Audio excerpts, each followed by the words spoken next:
E aí pessoal, tudo bem com vocês? Sejam muito bem-vindos a mais um vídeo aqui no canal. Eu me chamo Rudinei, eu sou investidor da Bolsa de Valores e nesse vídeo eu vou falar sobre DEVA11 e HCTR11. O que aconteceu e o que vai acontecer nos próximos meses com esses dois fundos imobiliários. Será que os dividendos vão acabar? Será que eles vão pagar mais dividendos? Será que eles vão voltar a subir algum dia? Será que é hora de vender esses fundos e esquecer de uma vez?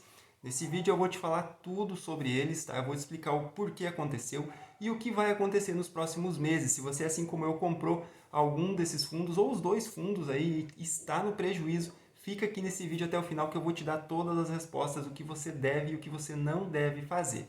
E se você é novo por aqui, já aproveita e se inscreve, ativa o sininho das notificações. E se você gostar do vídeo, deixa o like para me ajudar a fazer com que esse canal cresça cada vez mais. Combinado? Bom, vamos começar então. Eu também tenho, né, o HCTR11 na carteira, tá? Eu não tenho o DEVA11, eu tenho só o HCTR. Eu tenho 34 cotas desse fundo e eu também comprei quando ele estava lá em cima, então eu também estou no prejuízo com esse fundo. O meu preço médio é de R$ 106,83. Atualmente ele está abaixo de R$ 50, então eu estou tendo mais de 50% de prejuízo. Eu investi aqui um total de R$ 3.632 nesse fundo. Então, se você está no prejuízo aí, fica aqui nesse vídeo também, que eu vou te explicar tudo. Bom, para começar, a gente tem que entender por que aconteceu essas quedas, né? O que aconteceu com esses fundos? Por que uma queda tão grande? Geralmente a gente não vê esse tipo de queda em fundos imobiliários. As oscilações dos fundos imobiliários elas são bem menores que as ações, até mesmo em momentos de crise econômica. Então, por que aconteceu isso, né? Principalmente nesses dois fundos, tá? Bom, para começar a explicar isso, eu vou começar a falar aqui do DEVA11. Tanto o DEVA11 quanto o HCTR11, eles são fundos de papel.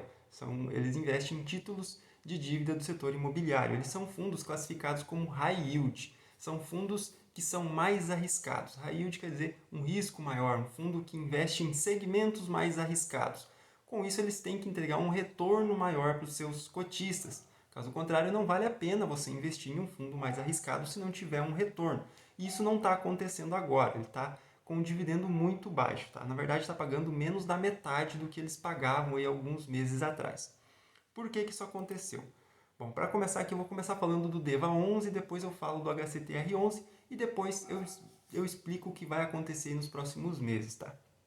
Bom, como eu disse, o DEVA11 é um fundo high yield, ele investe em segmentos mais arriscados. Se a gente olhar aqui no gráfico de segmentos, a gente vai ver que 20,6% do patrimônio desse fundo está alocado em multipropriedade, 15,4% no segmento de loteamento e 15,1% em incorporação vertical. Então são três segmentos muito arriscados, segmentos que quando a economia não vai bem, as empresas que compram, né, que adquirem esse CRI, né, que tem esses CRI nesses segmentos, elas vão muito mal, elas não conseguem vender. Porque basicamente o que eles fazem aqui? Eles pegam, por exemplo, um loteamento, uma empresa, uma incorporadora, ela compra um terreno, ela divide em lotes, algumas constroem casas e aí elas vão vender. Então ela tem já um período de tempo da demora, né, de comprar, construir, dividir, fazer tudo certinho, documentação e depois vender. Então, se vem uma crise econômica no meio disso, ela não consegue vender. Se não consegue vender, não tem como fazer dinheiro, não tem receita, não tem lucro, não tem como pagar suas dívidas. Porque é muito mais difícil uma pessoa comprar uma casa, um apartamento durante uma crise, os juros vão lá em cima, então não fica viável, as pessoas param de comprar, as empresas param de vender, acaba a receita, acaba o lucro e começa a inadimplência. Foi o que aconteceu aqui no DEVA11, né? A gente tem inadimplência de algumas empresas justamente desses segmentos. Tá? Então, uma parte do problema é essa aqui dos segmentos. Eles investem em segmentos mais arriscados. A segunda coisa que a gente tem que levar em consideração aqui é a taxa média de retorno.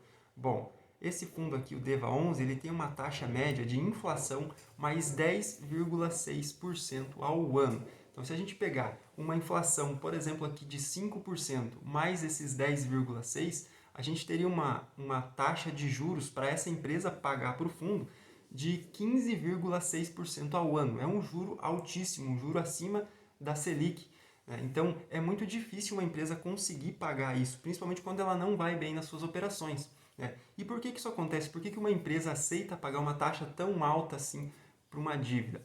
por conta, muitas vezes acontece de uma empresa estar começando nesse ramo, ser uma empresa pequena, ela não tem muito histórico, ela não tem dados de pagamentos anteriores, né? Ela não tem histórico com bancos, instituições bancárias. Então ela procura os fundos imobiliários high yield, aqueles fundos mais arriscados, que investem com um risco maior e que aceitam entregar o dinheiro na mão dessas empresas, contanto que elas paguem um retorno maior, tá? Então, esse é o problema, é por isso que acontece dessas empresas pegar essas dívidas com taxas tão altas. Quanto mais arriscada for a empresa, mais nova no ramo, né, menos histórico ela tiver, mais juro ela vai ter que pagar, mais cara vai sair a dívida para ela conseguir esse dinheiro emprestado. E esses tipos de fundos high yields procuram essas empresas justamente para conseguir um retorno maior para os seus cotistas. Então, é por isso que os fundos high yield pagam mais dividendos, né? Geralmente pagam uma porcentagem muito maior, e é por isso também que acontecem as inadimplências. Qualquer coisa que acontecer na economia, essa empresa não vai conseguir pagar essa dívida altíssima, né? Com um juro altíssimo,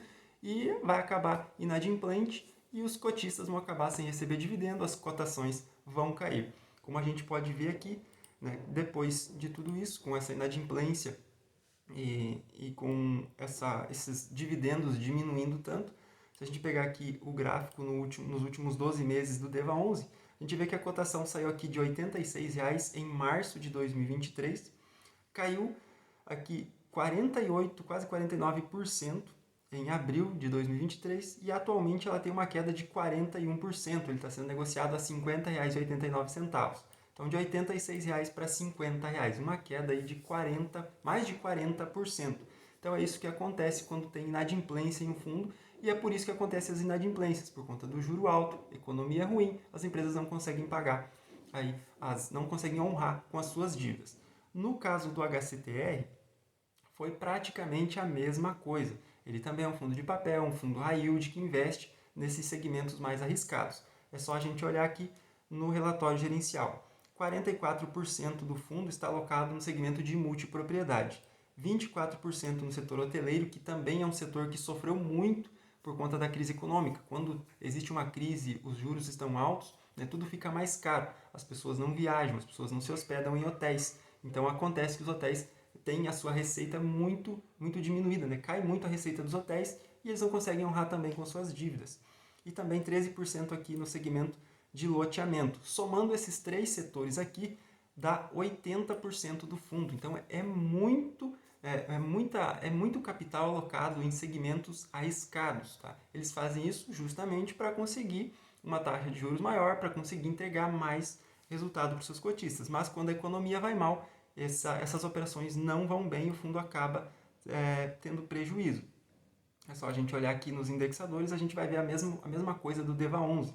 Então, 90% do fundo são contratos indexados ao IPCA mais 10,07.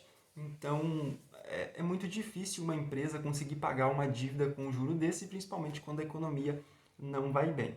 E quando isso acontece, né, então vem a inadimplência, como veio aqui no HCTR também, temos inadimplência, os dividendos caem, as cotações também caem. Aqui no HCTR a queda foi ainda maior. Se a gente pegar aqui de fevereiro de 2023 até agora, temos uma queda de 50,19%. Como eu disse, o fundo saiu de mais de R$ 100 para menos de R$ 50. Então, uma queda gigantesca. Tá?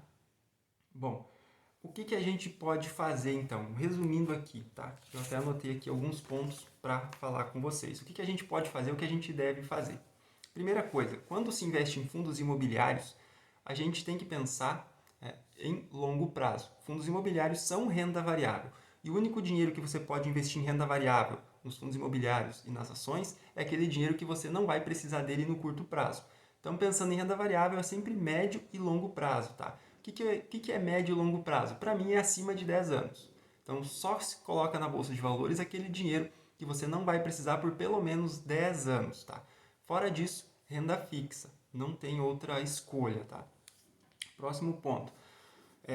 Então, quando se pensa em fundos imobiliários, é necessário você pensar no longo prazo, ou pelo menos no médio prazo. Com a queda da Selic, com essa recente queda da Selic, já com as próximas quedas aí anunciadas pelo mercado, né? Todo mundo está esperando que a Selic caia mais, até o final do ano é para ela chegar aí na média de 12% ou até abaixo de 12%. Tá? Então, com a queda da Selic, essas empresas que são devedoras desses fundos, elas vão conseguir respirar. elas vão conseguir vender mais, fazer mais negociações, gerir suas operações melhores, né? As operações vão acelerar. As empresas de loteamento vão conseguir vender os lotes, os hotéis vão conseguir ter mais clientes, então as pessoas viajam mais com as coisas ficando mais baratas, né? O juro mais barato. E esse juro da dívida também vai diminuir. A inflação, a gente já teve uma deflação aqui no mês passado e é provável que a inflação siga baixa nos próximos meses. Com isso, a dívida, o custo da dívida diminui e essas empresas conseguindo gerir as suas operações, conseguindo acelerar essas operações, vender mais, né, gerar mais receita, elas vão conseguir ter um fôlego para pagar essas dívidas.